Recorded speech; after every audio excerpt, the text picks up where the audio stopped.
Welcome to RS cooking. RS কুকিংয়ে সবাইকে স্বাগত জানিয়ে আজকে একটা রেসিপি নিয়ে চলে এলাম তোমাদের কাছে।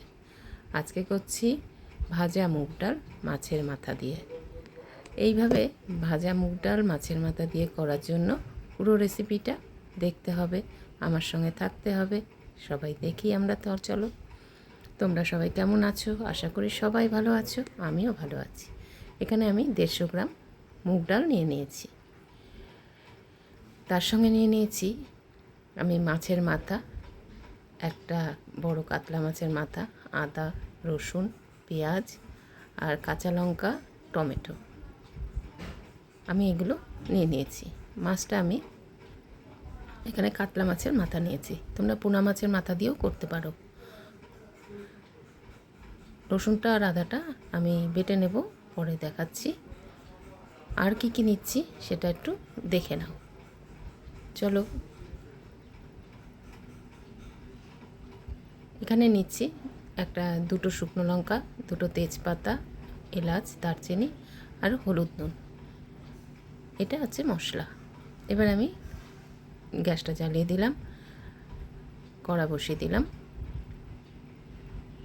তোমরা কেউ স্কিপ করো না, তাহলে বুঝতে পারবে না। আমি এখানে দুটো কড়া ইউজ করব, সেটা তোমরা দেখো। মুগ ডালটা এবারে আমি ভালো করে ভেজে নেব, সুন্দর করে লাল করে। খুব লাল করব না, মানে মিডিয়াম লাল করে ভাজব। যতক্ষণ না ভাজা হবে ততক্ষণ নাড়তে হবে, কেননা ডাল নিচে ধরে গেলে তাহলে গিয়ে খেতে ভালো লাগবে না। ততক্ষণ ভাজা হোক। আমি এদিকে মাছটা ধুয়ে নিয়েছি, নুন হলুদ মাখিয়ে নেব। নুন দিয়ে দিলাম, এবার একটু হলুদ দিয়ে দিলাম, দিয়ে সুন্দর করে মাছের গায়ে হলুদ নুনটা মিশিয়ে দেব, লাগিয়ে দেব।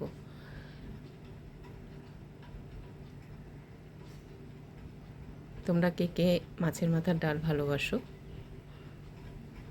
আমি ভীষণ ভালোবাসি।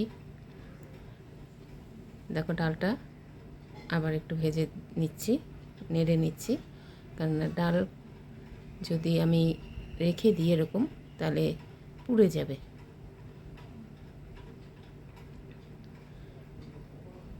তোমরা কোথা থেকে দেখছো, যে যেখান থেকে দেখছো, আমার রেসিপিটা যদি ভালো লাগে তাহলে সাবস্ক্রাইব করে আমার পাশে থেকো, আর বেল বাটনটা টিপে রেখো, তাহলে নিত্য নতুন রেসিপি দিলে তোমাদের কাছে আগেই পৌঁছে যাবে। এবার আমি ডালের মধ্যে জলটা দিয়ে দিলাম, এই জলটা আমি ফেলে দেব, তাহলে ধোয়া হয়ে গেল। তারপরে আমি জল দিয়ে দিলাম। এবার ডালটা ভালো করে ফুটতে দিতে হবে। আমি এখানে 10 মিনিট ফুটিয়ে নিয়েছি। 5 থেকে 10 মিনিট ফুটিয়ে নেব। তার আগে আমি দিয়ে দিলাম আদা একটু আমি থেতো করে নিয়েছি, সেটা দিয়ে দিলাম, আর কাঁচা লঙ্কা দিয়ে দিলাম। এদিকে আমি আদা রসুনটাও বেটে নিলাম। এবার ডালের ওপর থেকে যে ফেনাটা, সেটা আমি ফেলে দেব। দেখো, ডালটা ফুটে গেছে।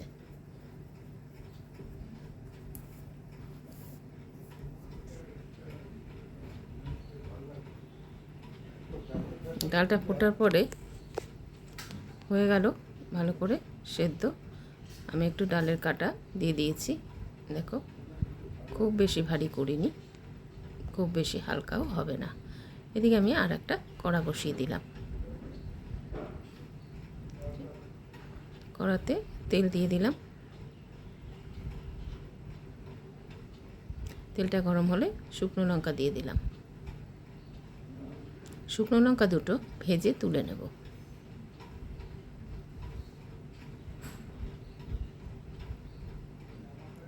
তারপরে আমি এই তেলে মাছটা ভেজে নেব, তাহলে শুকনো লঙ্কার যে সুন্দর একটা গন্ধ এবং ঝালটা মাছের মাথার মধ্যে ঢুকে যাবে।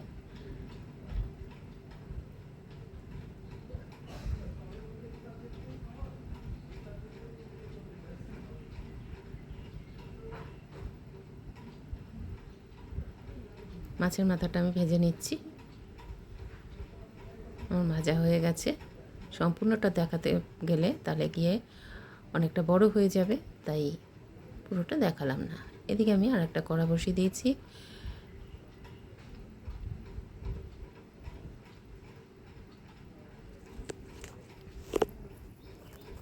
কড়া একটু তেল দিয়ে দিলাম। ওই লঙ্কা দুটো আবার দিয়ে দিলাম এর মধ্যে। এবারে আমি ফোড়ন দিয়ে দেব। কি কি ফোড়ন দিচ্ছি, এলাচ, দারচিনি, তেজপাতা দিয়ে দিলাম, আর দেব জিরে।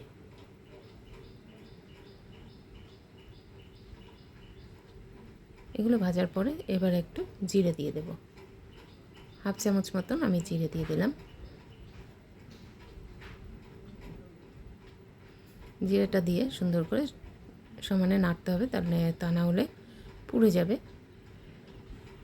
এবার ভাজা ভাজা সুন্দর হয়ে গেছে। আদা রসুনটা দিয়ে দিলাম। আদা রসুনটা দিয়ে ভালো করে ভাজতে হবে। এই পর্যায়ে গ্যাসের ফ্লেমটা একদম কমানো থাকবে।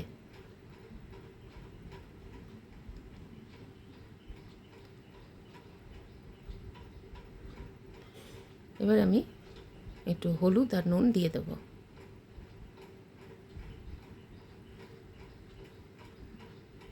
হলুদ নুন দিয়ে দিয়েছি। অল্প একটু জল দিয়ে দিলাম, আর কড়াই লেগে যেতে পারে, পুড়ে যাবে, তার জন্য। এবার জল দিয়ে একটু কষাবো। দুটো বাতাসা দিয়ে দিলাম। আমরা চিনিটা ইউজ করি না, চিনিটা আমাদের কেউ খেতে চায় না, তাই বাতাসা দিলাম।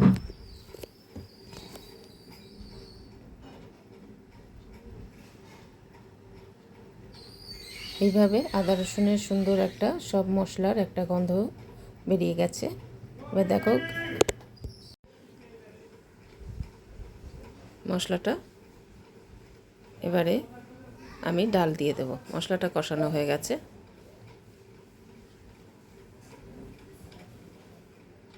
ডালটা দিয়ে মাথা দিয়ে দিলাম, মাথা দুটো দিয়ে দিলাম। এবারে ভালো করে ফুটতে দিতে হবে, ভালো করে ফুটবে। মাছের মাথাগুলো আমি ভেঙে দিয়েছি, ভালো ফুটছে।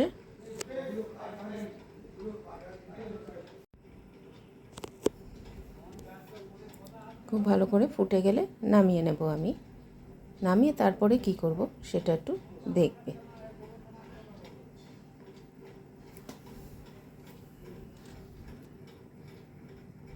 এইভাবে ডাল করো, আমি যেভাবে দেখালাম, তাহলে তোমরা ভালো বুঝতে পারবে এবং করবে, খেতে পারবে।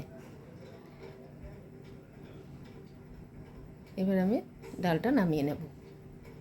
নামিয়ে নিলাম। এবার একটা কড়া বসিয়ে দেব।